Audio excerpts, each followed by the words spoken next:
Nah, bagaimana otak yang sekotor itu bisa mengerti tentang yang maha suci? Saya sendiri pun sedang berusaha untuk melepaskan cengkraman itu, teman-teman. Kenapa bisa seperti itu? Karena sampai akhir hayat pun cengkraman itu akan selalu mencengkram kita kalau kita tidak mampu mengontrolnya, tidak mampu menghalaunya, tidak mampu mencegahnya, tidak mampu melakukan sesuatu perlawanan terhadap hal itu.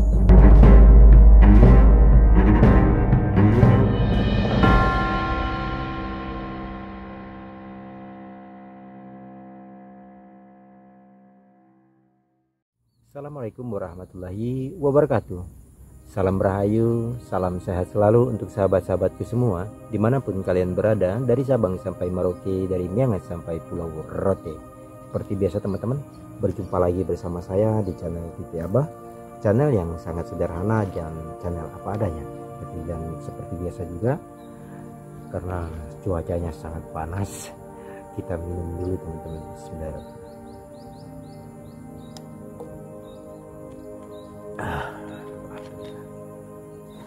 Tidak perlu berlama-lama teman-teman, kita dengarkan saja kajian beliau yang satu ini.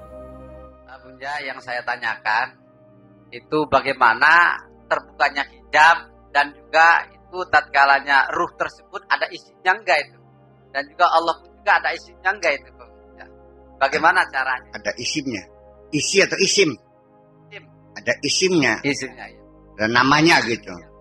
Ya begini, apalagi membuka hijab yang dalam pengertian hijab spiritual, hijab yang bersifat rasa saja juga sulit membuka. Sekarang begini, ketika ketika ada orang yang lebih hebat dari kamu, punya kebolehan, punya keilmuan, bahkan kadang-kadang juga dia berjasa atas dirimu, kenapa kamu tidak mampu melihat kehebatan orang lain? Kenapa kamu ngenyek saja? Ya, nggak ada apa-apanya. Orang segitu alimnya, segitu benernya. Kenapa kamu tidak mampu melihat? Menyepelekan. Itu kan hati kamu terhijab. Mengakui jasa orang lain sekecil apapun, itu kan satu kelemahan kita. Kita harus belajar dong bisa melihat jasa orang lain sekecil apapun. Baru hal yang sama aja kita terhijab kok, nggak bisa melihat jasa orang lain. Mengapa kita tidak bisa melihat jasa orang lain? Karena kita merasa akulah yang paling berjasa. Kenapa dia tidak mau mengakui kecantikan kekasihku? Adalah karena dia merasa lebih cantik. Iya kan? Iya. Ketika kita bertanding dalam sport itu kan sportif. Jadi sport itu kan membangun jiwa yang sportif. Kalau salah ngaku salah, ya kan, menang ya menang. Iya, jadi bukan menyalahkan orang lain, tapi mengakui kekalahan, mengakui kemenangan orang lain, itu kan sportif. Ya kenapa orang tidak sportif? Kenapa selalu menyalahkan orang lain? Itu kan ketertutupan hati itu. Kalau itu Pak, ketertutupan rasa, ketertutupan pikiran. Kalau ketertutupan mata hati, ketertutupan basirah, ya jauh lebih tebal lagi. Ya bagaimana cara membukanya? Ya kamu yang gak mau mengerti. Orang petani se-Indramayu, apa ada merasakan dikasih padi sama Allah? Enggak kok. Nanam sendiri. Kapan ngasihnya? Baru setelah hujan gak turun-turun, baru mereka berdoa minta hujan sama Allah. Baru keberadaannya dibutuhkan. Apakah mereka sadar bahwa hujan itu Allah yang menurunkan? Tidak. Apa mereka sadar yang menumbuhkan pada Allah? Tidak kok. Ya ucapan aku yang capek, aku yang lelah, aku yang mencangkul di atas hawaku sendiri, keringatku sendiri, itu ucapan sehari-hari kok.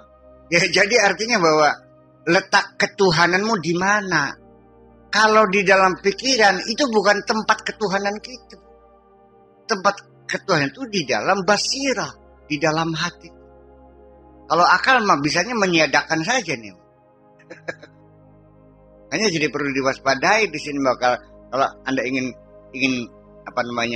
dibukanya hijab, ya cobalah belajar, latih. Sebentar ya teman-teman, kalau untuk membuka hijab cobalah belajar, dilatih. Nah ini teman-teman, kalau yang saya tangkap ya,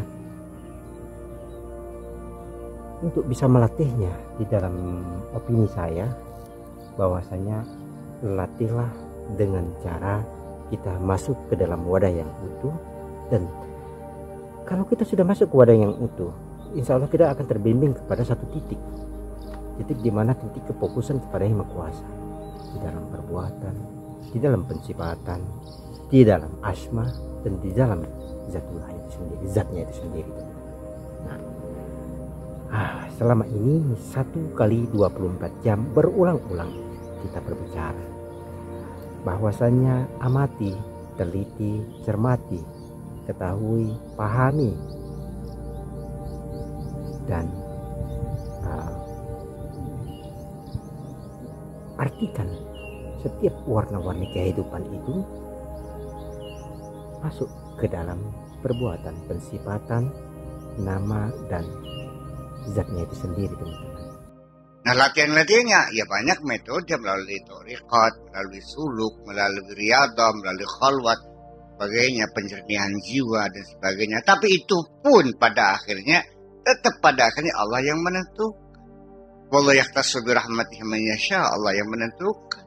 Nah, setelah kamu latihan-latihan, belum juga ya terus belajar, belum juga terus belajar. Sampai kapan? Ya terus dong.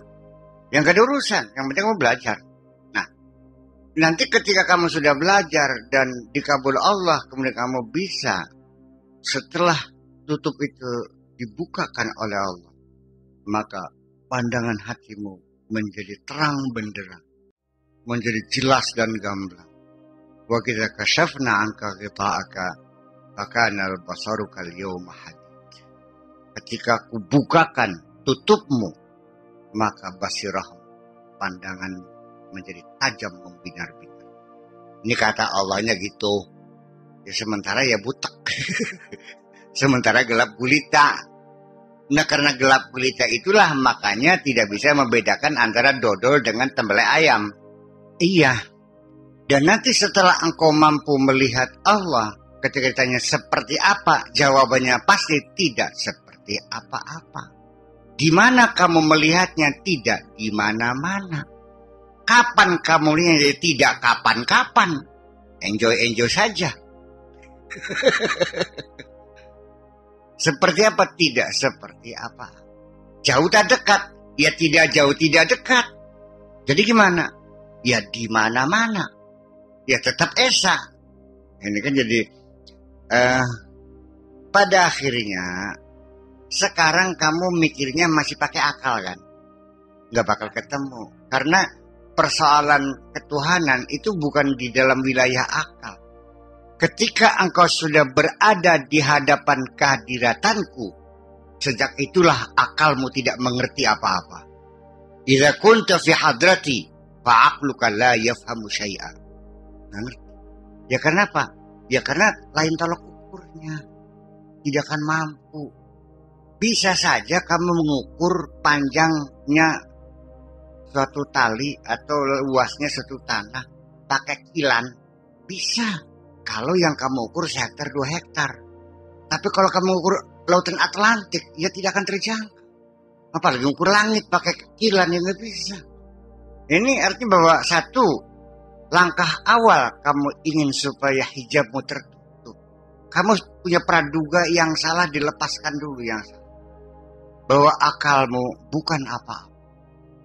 Karena akalmu ini ibaratnya rumah kosong melong yang tidak ada pintu, tidak ada jendela.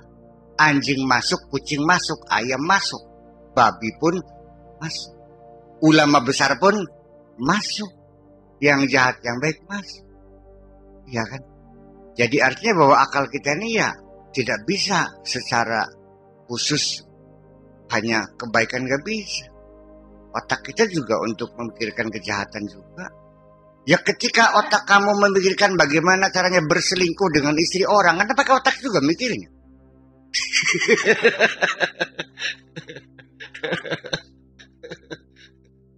Tetapi ketika engkau ingin ikut berzikir malam satu dengan saya di pantai Tegalagung, ya dengan otak juga. Dan ketika engkau mencari justifikasi supaya kesalahanmu itu beralasan, ya dengan otakmu juga. Nah, bagaimana otak yang sekotor itu bisa mengerti mengerti tentang yang maha suci. Jadi memang bicara tentang sesuatu ilmu pengetahuan tentang ketuhanan, saya sendiri pun terbata-bata untuk bisa menjelaskannya karena kesulitan. Kenapa kesulitan? Ya memang sulit teman-teman, tidak gampang menjelaskannya untuk tentang pengetahuan tentang ketuhanan yang sesungguhnya sebenarnya tidak ada sesuatu hal yang sulit sebenarnya menurut Tuhan. Tapi karena kita sebagai manusia untuk menjelaskannya kepada tiap-tiap bagian sehingga bisa diterima oleh kalangan semua bagian. Nah, itu kan kita butuh suatu bahasa yang mungkin kebiasaan kehidupan sehari-hari yang mungkin bisa diterima oleh banyak orang, bukan hanya bagian-bagian orang atau bagian-bagian kalangan itu golongan teman-teman. Jadi mungkin bahasanya cukup sampai di situ saja teman-temannya. Tidak ada lagi yang perlu saya komentari, karena sebenarnya dari kajian-kajian tentang hijab ini sesungguhnya kajian-kajian tentang hijab ini tidak ada lain sebenarnya masih adanya sifat manusiawi di dalam diri kita yang begitu kentalnya sehingga membuat kita terhijab dengan cara munculnya kesombongan, munculnya kesirikan, munculnya keiri hatian, munculnya banyak sekali sifat-sifat yang lain teman-teman. Nah, bagaimana menghilangkan seperti sifat-sifat manusiawi yang ada di dalam diri, atau bagaimana bisa melepaskan cengkraman sifat duniawi, sifat-sifat manusiawi yang ada di dalam diri. Nah, untuk bisa lepas dari cengkraman ini, saya sendiri pun sedang berusaha untuk melepaskan cengkraman itu teman-teman. Kenapa bisa seperti itu?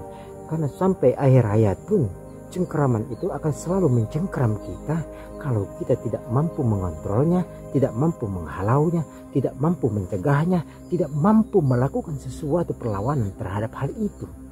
Nah, bila mana seseorang sibuk untuk menjelekkan orang lain, bila mana seseorang sibuk menilai orang lain, bila mana seseorang sibuk untuk memikirkan sesuatu hal yang lain, ini menjadi pemikiran buat saya. Bagaimana dia bisa sibuk terhadap sesuatu hal yang di luar dirinya, sibuk untuk mengurusi tentang hakikat tauhid atau kemurnian hati yang sesungguhnya saja. Itu kita butuh sampai akhir hayat, itu pun kalau sampai teman-teman. Apalagi kita sibuk untuk memikirkan orang lain, menjelekkan orang lain, maksudnya teman-teman, menjelekkan orang lain, sesuatu hal yang tidak bermanfaat lah intinya sesuatu itu. Jadi itu sesuatu yang tidak bermanfaat, kita menilai sesuatu keburukan terhadap orang lain. Ya, untuk menurut saya sangat tidak logis. Karena kenapa? Untuk memperbaiki dirinya saja butuh tahunan sampai mungkin sampai akhir hayat itu sendiri teman-teman. Oke lah, videonya singkat, tidak tepat dan padat. Saya mungkin terlalu banyak bicara. Bila mana ada kesalahan dan perbuatan saya mohon maaf. Kebodohan tentunya datang dari saya teman-teman, dan kebenaran tentunya datang dari Yang Maha Kuasa. Saya pamit undur diri. Wassalamualaikum warahmatullahi wabarakatuh.